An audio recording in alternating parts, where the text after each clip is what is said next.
Hey guys, welcome to the very second season.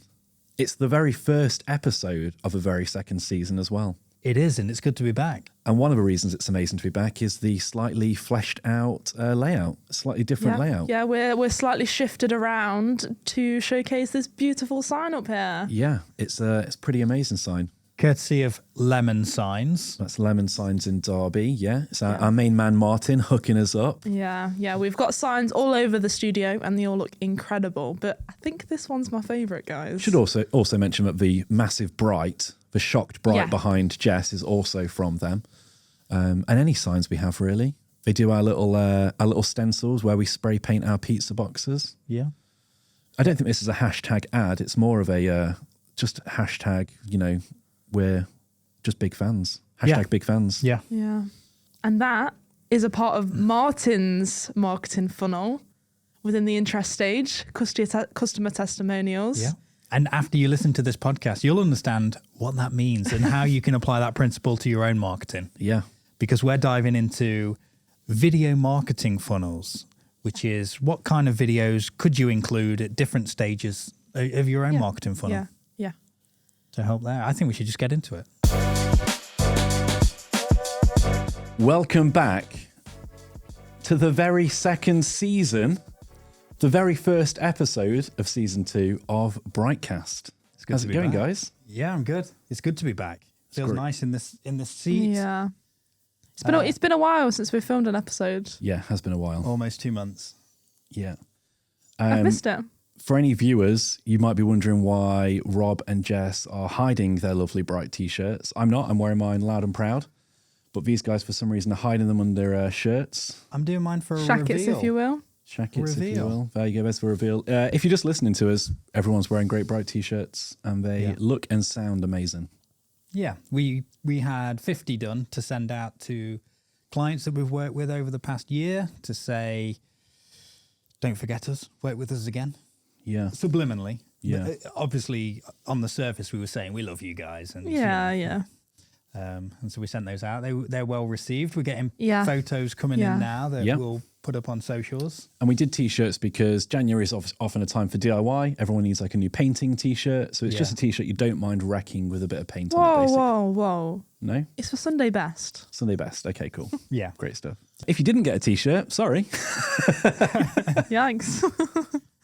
That's an important point, actually. So quite a few conversations, definitely towards the end of last year, but at the start of this year, we had, you and I remember one circumstance, we were on a call start of January, first week back. Yeah. And we said something to the client, and then they repeated back to us, they said, oh, it was like in that episode you spoke of having alignment throughout all of your marketing and stuff. And I was like, great moment. Oh, they're listening.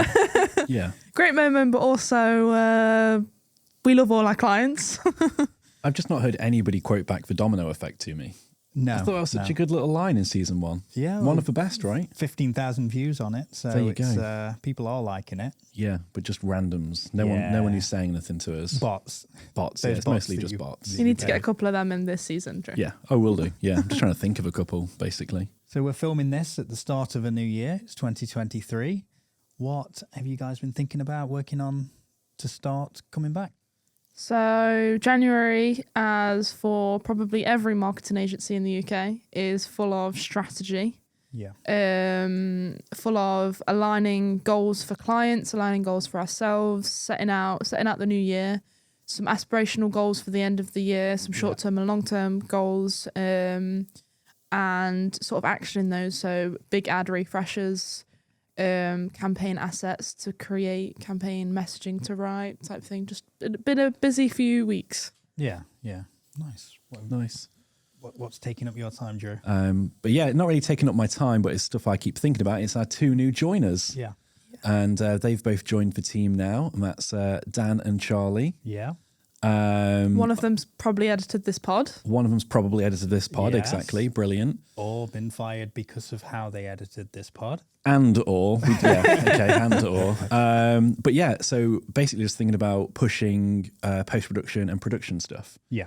So we've got Charlie, who's coming in as our brand new hotshot editor. Yep. /VFXer. Yeah. And we've got Dan, who's coming in with more of a focus on production. Yeah. So I'm excited to see what both those guys will create. We definitely started ramping up the amount of production we were doing, even though we've actually shifted to marketing. Yeah. More of a visual marketing agency and had more of those clients. Production's definitely ramped up. I think partly having the studio space, we've done some quite cool shoots here. Yeah, but it's part of our kind of USP, isn't it? We started off as a video production company. Yeah. So lots of marketing companies, do great marketing jobs, but we don't do the visual side. We don't do the design or the video or anything like that. So that side can be a really time consuming, a big money pit, big money drain for investment, exactly, putting the money into it. And also it is a skill that people have. It's not a skill. I think you saw something on LinkedIn or something the other day where it was like, trying to get a social media marketing person who knows every single role. Yeah, like a graphic designer plus a video editor and everything else. You need those people to have those specific skills. Yeah. So that's our big kind of like thing. We've come from this big visual background. We've bought all of this gear. We've got all this experience. We've got, decades worth of collective experience between us. Yeah.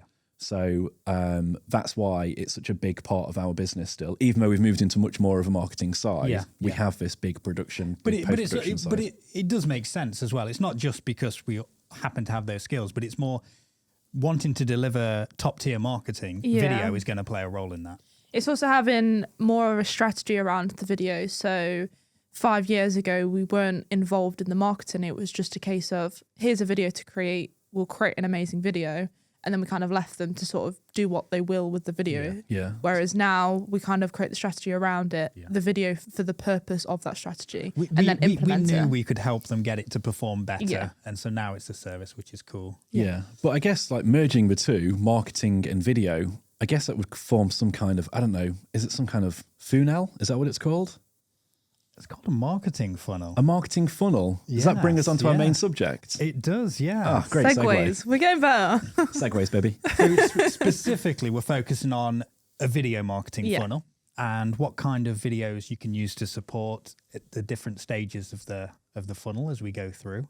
So, Jess, do you want to tell us all about a video marketing funnel? Give us a quick overview, I think, Jess, and then we can take it through sort of each stage, because there's 4 stages, really. You could break them down further, but let's say this the main 4. And then we can talk about examples we've liked, examples we've seen, examples we've done as well, and what's worked for us. Let's do it. So there's 4 stages of a traditional marketing funnel, which will apply to the video marketing funnel, which is awareness, interest, decision, and action. Awareness looks at creating awareness for the brand. Interest is then getting those people interested in what you're selling. Yep. The decision is around why that person or company should then buy from you. Why are you the person to supply that service or product? Yep. And then the sort of action is whatever your service is. So it might be getting in touch, it might be signing up to something, it might be becoming or buying something if you're B2C. Yeah.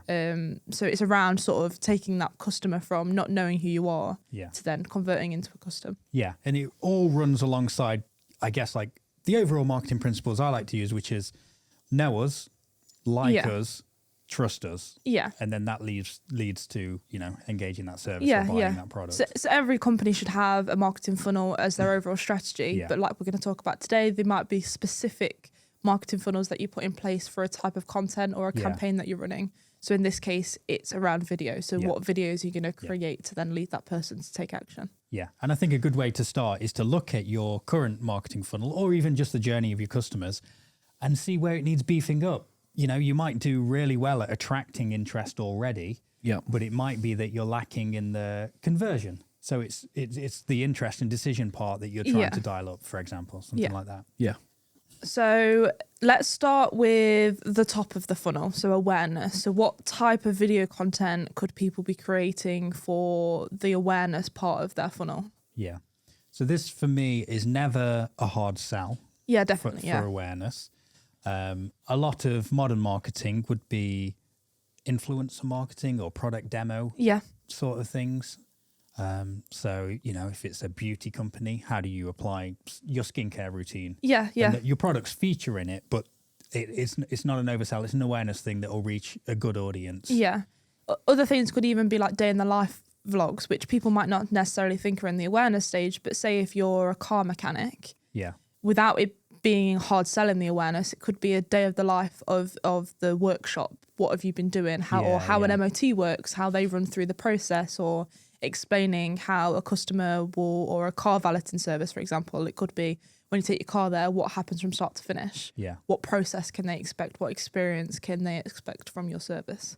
Yeah, no, that's a good point. And also, I guess animated explainers would come into that as well. Yeah, definitely. We've done quite a few animated explainers over the years in various sort of styles and formats, but they've created sort of a key pillar piece of content for homepages and for social media marketing and even ads, sort of like LinkedIn advertising and things, sort of in that awareness stage. We've applied them a lot, and but it's quite a common step to take with definitely with IT and software, isn't it? Yeah. Because you're sort of showing those pain points, but also how you're just eliminating them without a hard sell. Yeah, the one I thought of, I can't remember the client because we worked with them ages and ages ago, but it was basically, they had a platform and it was something to do with making teachers' lives easier to do with reports. Yeah. And we created something like 30 different videos for them where it was all just going through how to fill out these things, why you might fill out this form in different ways. Yeah. So yeah, it wasn't a hard sell, but obviously it's selling the product because it's talking about the product. The idea is you're going to then get that product to do it. But yeah, it was a good series of videos. And those 30 videos, I guarantee they were purposely scheduled because each one is attacking a pain point experienced with other software or not having software in place for those teachers as well. Yeah. Oh yeah. The alternative was pen and paper. Yeah. Yeah. So it was pen and paper. So it was against big paper. Yeah. Big paper took a hit when those animated explainers hit. Yeah, definitely. And we take for granted, I think, companies that perhaps were novel in the area, but like when Dropbox first came out, they had to do a lot of educational pieces about how to use Dropbox because cloud storage and file sharing in that way just wasn't a thing. So they really nailed the animated series for that as well. And they used Muppets, didn't they?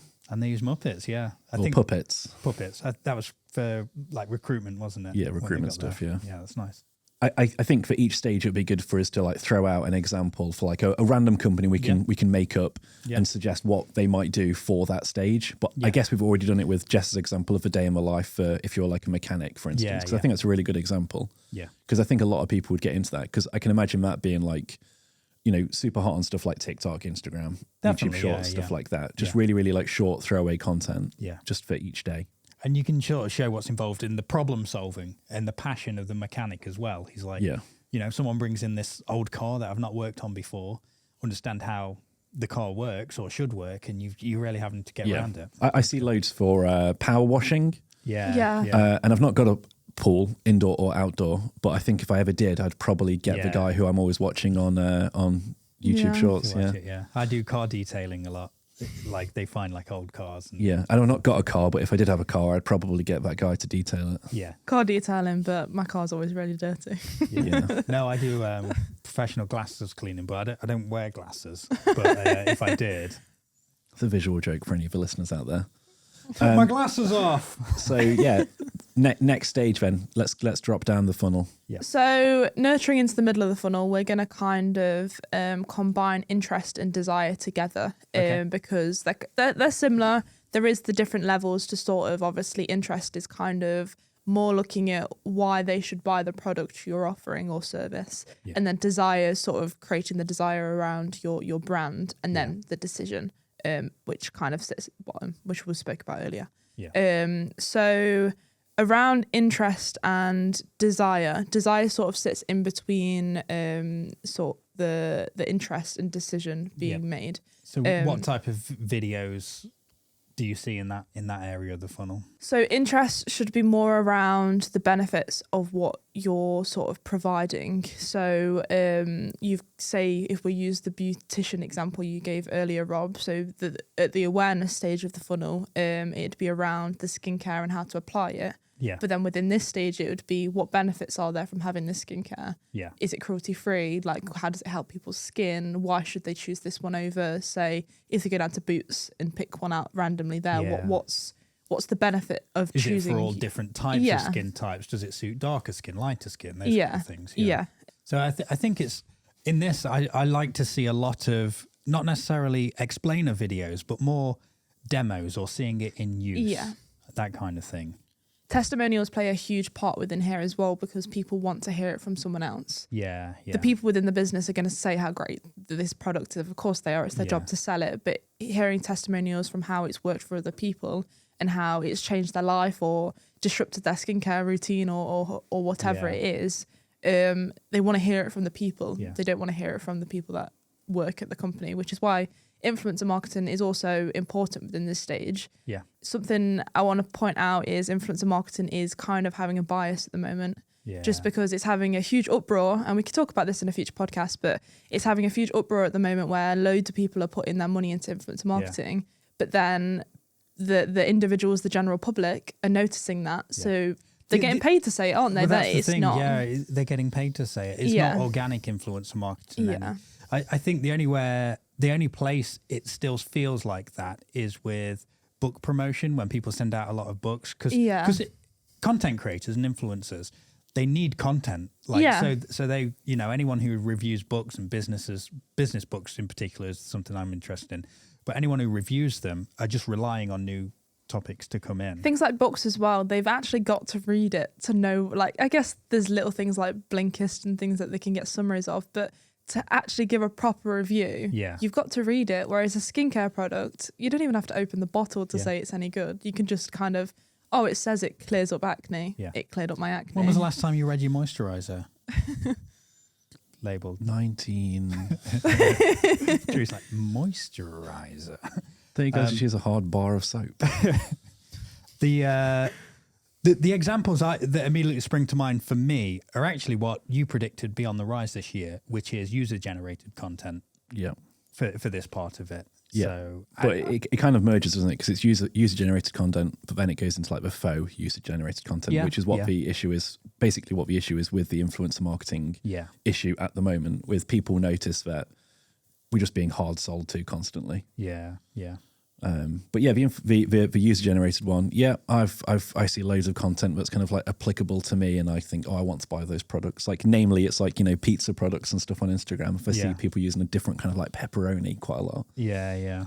Then people who aren't likely to have been, they're not influencers, not being given this stuff for free, but they're using it and giving these genuine testimonials. So I'm like, I want to try that pepperoni out. I want to try that flour out or something like that. Yeah. I like it when you because I don't want to throw all influencers on the bus because I do like it when you see someone doing a paid promotion, but they're critical or they have at least critiques of the product in mind. Something else that is quite effective within this area of the funnel is webinars. Webinars, podcasts, anything that can kind of give someone value. Yeah. Webinars are a bit more, they involve the audience a bit more than a video or a podcast, because you can answer questions, any queries, or you can actually go through things and give someone tangible advice. Yeah. This might be a great place, and not to constantly sell ourselves, but it might be a great place to point out. We're thinking of doing the LinkedIn events following the release of these podcasts.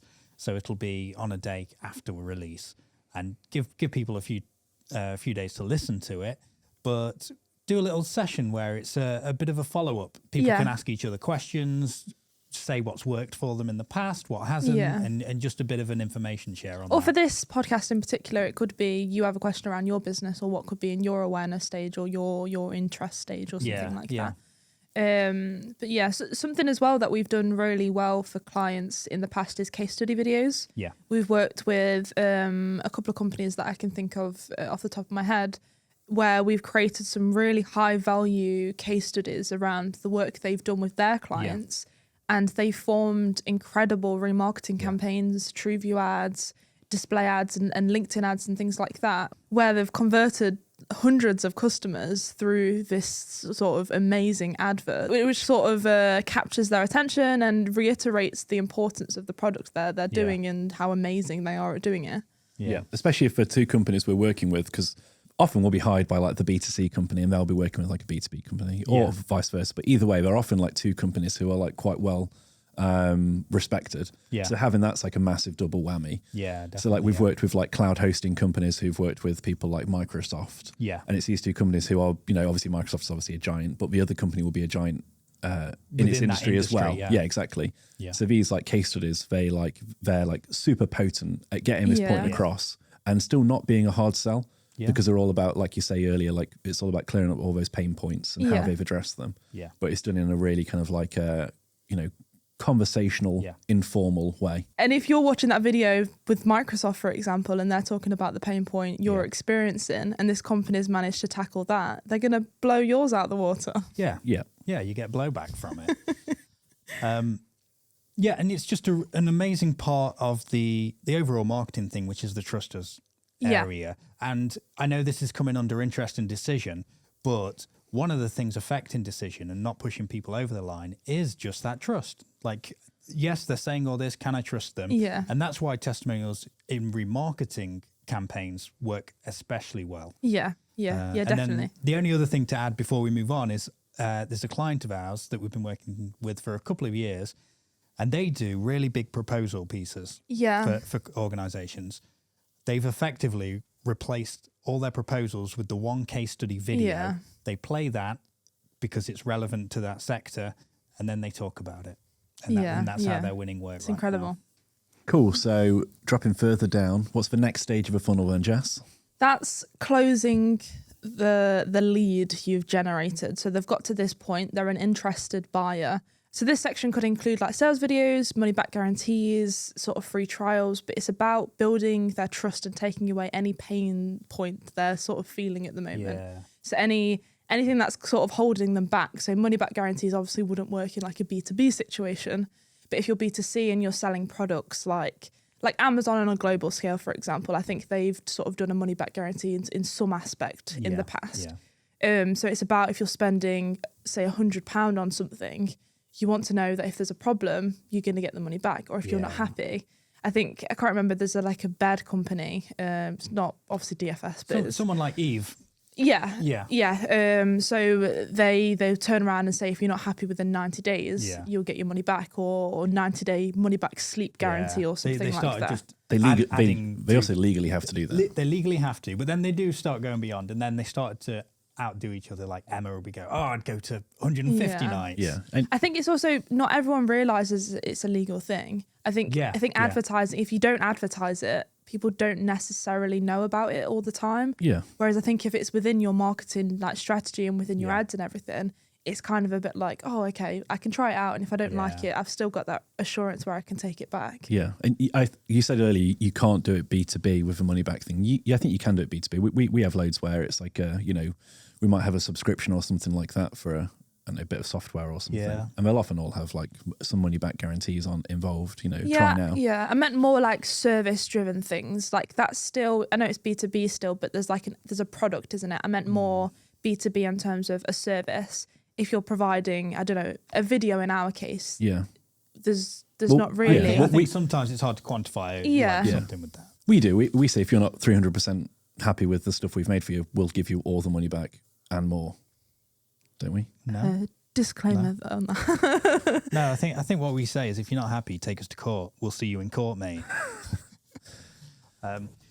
So what kind of things do you think would work nicely here? Because I think money back guarantee, I don't like that for a start, because I think it places a negative in people's minds. I know it might reassure some, but I think I'd rather see a company, standing by their products. I think it reassures more on like a bigger product. So do you know if you're spending a couple of hundred or a couple of £1,000 on something, so like a car maybe, or a new washing machine, or something that you're going to have to invest into. You're spending thousands of pounds on a washing machine. I said a car first.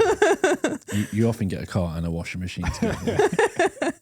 But compared to something like a sandwich from the corner shop, they're not gonna offer that, obviously. Yeah. But so something like a software company might offer a free trial. Yeah. So a free trial, again, it still gives them something before eases they buy. You into it, see if it's going to be valuable for you. Yeah. So a free trial kind of gets them to love the product before they then invest in it. We've had a few clients that has done that in the past, and they've sort of gated it as well. So you've got their email address now, so they've got the free trial. You almost have to. It's freemium, isn't it? Yeah. You have to create an account to get on there. Yeah. Like so that. You've got their email address or their telephone number. So then your sales team can then follow it up.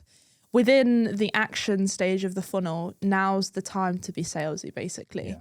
They've got to this point, they're making their buying decision. Yeah. So why should they buy from you? if you're still a bit like jumping around here saying, oh, you could buy from us, but you could go somewhere else if you want to, they're just going to go somewhere else. Like you're not making the decision for them, kind of, or in you're terms leaving it of up to chance or just ease of use. Whereas if you offer them a free trial, they've tried it out, they're loving the product, and then one of your sales team calls them and just say, just check and seeing how you like it. Is there anything it's missing? Because we do maybe offer like a custom platform. Yeah. You can build it to them. They could have their logo on it or their branding, for example, in this software company. Yeah. There's that sort of touch of human element to it rather than it just being an automated email. Yeah. So that's sort of what's happening now and what people are applying across the board. But obviously we're wanting to think for the future and be cutting edge. Do you think a lot of companies, or let's just say, do you think every company could benefit from a piece of content which talks about the after sales or the next steps once you've got this service, this product? Do you think that would help people to sort of, because it's buyer's remorse you're trying to head off, right? So do you think that would help people? Yeah, I think you could probably create a, let's say it's a product and you've gone through all of the different, pain points that you've gone through the funnel and you've identified pain points people might have. Someone name a random product. A hairdryer. A hairdryer, okay. They've named the power. So one of the pain points is, I don't know if everyone's hairdryer does this, but if mine gets too hot, it turns off. This hairdryer will not do that, okay? I also had a wire that cats could chew through. So I want an unchewable wired hairdryer that won't turn off when it gets too hot, okay? I'm gonna. I really like those points. I'm gonna participate less in this conversation, just because I'm a bald man, a proud bald Your beard man. still needs drying. Yes, honestly, that was a dicky move. I'll be honest with you. It was the first thing that came to my head. I thought we were friends. We could change the product. No, those points are good for the hairdryer. Okay. So I want an unchewable wire. Okay, we've done that. Okay, now I've bought this hairdryer. Okay. And I might want to be sent videos which teaches me how to set the hairdryer up, for instance, okay? Yeah. I'm not sure which way the plug needs to go in, okay? This is a stupid example because these should be very easy to install. But think of the Dyson hairdryer, for example. The Dyson hairdryer now comes with 10 different attachments. Yeah, I'm not really attacking the example. I'm just saying, we could go more in depth on other things, but this is just to get the point across. So you might be sent like a series of videos, like a week later or a few days later saying, hope you're enjoying this product. Here's a couple of like common things from the community, like videos from the community. How to do a DIY home hair blow dry or whatever. Yeah, exactly. Maybe it's to try out a different like hairstyling or something like that. For instance, if you're I don't know if everyone does this as well, but once you get out of the shower, it's nice to do a full body blowdown, isn't it? You just basically hair dry your whole body, right? Everyone does that. Well, I bought this hairdryer 10 years ago. I need to get some use out of it. I can't dry my hair, so yeah. Yeah, or you've got that thing where you've just got toothpaste on you, so you quickly need to dab it and then hair dry it. Yeah. Okay, yeah. Or you forgot to put your clothes in the tumble dryer, so you just need to hair dry your clothes dry. Or you just wash your dog. Prim's there on the sofa. She stinks when she's wet. Perfect example, yeah. Yeah, perfect. But yeah, you might get those community videos. You might get community videos to teach you how to like problem solve a couple of things, install something, teach you how to maintain it or something like that. Or also, like you say, give you tips and tricks on how to use it in different ways. For this, it would be, how to use a hairdryer for a last minute iron on a shirt when you're about to nip out. Get it wet, sprinkle some water on, get it nice and taut, hairdryer it. Yeah. Instant iron without having to take it off. I think I know why you bought your current hairdryer. But yeah, there's a couple of examples on how you could create video content for that funnel. Yeah, that's good. And I think my point is just everyone should be looking at these funnel pieces. But even that one where you're almost assured that you're going to get the sale, but it's really just that extra bit you could do just to tip them over. And once you've created the content, it's there. You might want to update it, but you've got it for a long time, and a lot of people will see that. I think the sales, the sort of action part of the funnel needs to be specific to your business as well.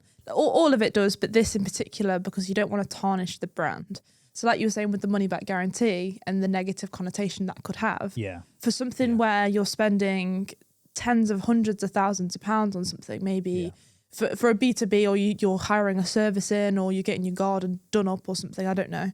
Whereas if there's a money back guarantee for that, it is that connotation of maybe the work isn't that good. Have they had people complain in the past?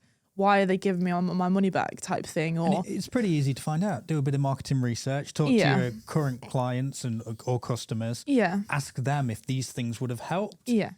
Ask them what did actually convince them and things like that. So I think just talk and do the research definitely. to find out where, and that's not just at the end, for the whole of this funnel, where you should be putting your efforts next. And it can be cumulative as well. Start one area and then build it out, flesh it out. So to round up a little bit, let's quickly go through the funnel and apply it to a car sales business. Okay. So starting at awareness and working the way down, what type of video content could this business create for their funnel? So from the top of the funnel for awareness pieces, you could do car reviews. Yeah. You could do almost reaction videos to having cars delivered to the showroom, what first impressions are. We've just got this new model of, this car. You're a car guy. Oh, man. Red, black. We've just got this great new red car that's in there. We like the colour. We worked with a company ages ago and they did a giveaway, didn't they? It was something like, when we get to 40,000 likes, they gave away this car. Yeah. And they did some like bonkers games around things for different giveaways down the line as well. Yeah. But it was great. It was great for that awareness piece of people getting, particularly in the local area or where you're trying to reach, getting notoriety there. Really. Yeah. Let's drop down a stage then. What else? In the interest and decision stage, stuff like videos of happy customers. So it might be them coming to pick their car up, or a reaction of them seeing their car for the first time, or how much they've loved their car since they've had it. Sort of some nice pieces around customers and their experience with the team. Yeah, and if you are getting people to do testimonials, particularly on camera, think about the story and the journey they've gone through. Try and get them to talk about the position they were in before they found you or your product, how easy that buyer journey was, but then, the results and address those. What were they trying to solve? What problems were they solving? It's the feel, isn't it? It's for what problems do we have? How do we feel now? Yeah. Because it doesn't matter about it's not necessarily the solution, it's what the solution, it's the impact of a solution on them, isn't it? Yeah, definitely. Within that stage as well, it'd be good for them to do things like how they make sure the car's perfect. So I don't know about, everyone's heard a bad car salesman sort of journey. It might be someone sold like a bad car or something. Obviously, not all of them are bad, but there's the odd one in every area type thing. So it's how they prep the car. So it might be the MOT, the service. They go around, then gets valeted, or the checks they then tick off. Sort of how they make sure the car is perfect, and you're not going to experience any of the pain points you've experienced in the past with maybe a bad sales person. Yeah. So then dropping down even further, we've got the sort of the action stage. So what video could they put out within this stage? And we can include sort of the buyer and more stage that we've just been talking about as well. Yeah. I think a good thing here, and it probably bleeds over from previous, would be almost like the videos of delivery that people, and what to expect on, like, when you come to pick up your car. Yeah. Basically. Some after sales, and it could even be within this sale bit, it's how to set up the car, if that makes sense. Maybe not set up if it's not a brand new car, but the features of the car. Every button in your car. I don't know if you've bought a new car recently, but I bought a car last year and I still don't know some of the buttons that are in the car. Yeah, it could be like simple things like how to change for washer fluid. It could be like, what happens when you need to take it in for an MOT? Because all these little things you don't necessarily know until you know. So they're tiny little things, but it's all that stuff, especially like if it was to do with MOTs, which is nothing to do with them. How great is that? They're giving you this extra advice on top, that type of thing. I think a good way of finding out as well would be unchecked out carts, right? So someone's on your site, they've not checked this thing out, and if it's a car and they've been looking at this car and they're waiting for some to come in, you could preempt it and send them through and say, oh, we noticed you've been looking at the Mercedes A180. Yeah. Did you know? It's probably a black car. Probably a black car. Did you know this comes with cruise control as standard? Yeah. It's found here.